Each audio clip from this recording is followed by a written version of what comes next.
All right, what's good, YouTube? This is Tay Trades. Today we're coming with a recap for today's session. Today is July 21st, and we trade New York session. I'm going to break down the trade that I took, starting with my daily. Coming to the market, I was looking at this daily fair value gap to get tapped because we didn't tap into it yesterday. We fell short of it and came on down, and that's what I want to see us trade into. However, I wasn't too sure if that will hold as resistance and send the market back on down, or it's going to trade all the way through it and potentially target this 4-hour gap above. Anywho, coming to the market, we were in this range between the pre-low and the pre-high. And I knew I wasn't going to take any trades with inside that range without any type of reaction from the top or the bottom, of the range. Some type of sweep had to happen. Coming here on the 15 minutes, actually not even 15 minutes, but 1 minute, really giving my cue. The market came up to the 50% R1 and R2 pivot points area, and I was looking to see if this was going to offer some type of rejection back on down, which it did.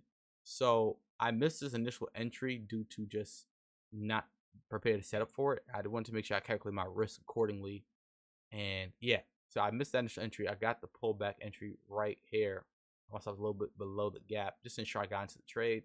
Stops being at the swing high right here, and I actually want to try to target deeper into this gap. I want to see if this 6-minute area can get hit. So I was gonna just manage it accordingly as the market was gonna trade on down. So as you can see, when I did go short here, the market made all the way down to the R1 pivot point, and we failed to close. So when we first got down there, I was really watching the 1 minute, 5 minute, and if I scroll back a little bit, the 1 minute didn't close below it. So I'm like, okay, that's a little sketchy. And then I waited just for that 15-minute candle to close because we had to close in 5 minutes. So I was on the last 5-minute candle waiting, and we pushed on up. So at this point, I'm still in the green. I'm still good. I was just trying to make sure that I managed to trade accordingly and not being stubborn or anything like that. So normally, what I see when the 15-minute closes, it strikes to retrace a bit, but not about the lows if it's gonna go up. Sometimes it does, sometimes it doesn't. But at the very least, I was looking for some type of retracement back down and a failure to take the lows out. So that's why I waited on, and that's what we got. The market did close out right here, 15-minute candle. We pushed on down, back below the R1, and we closed out right here when we started pulling back. And I'm like, it's not gonna close below.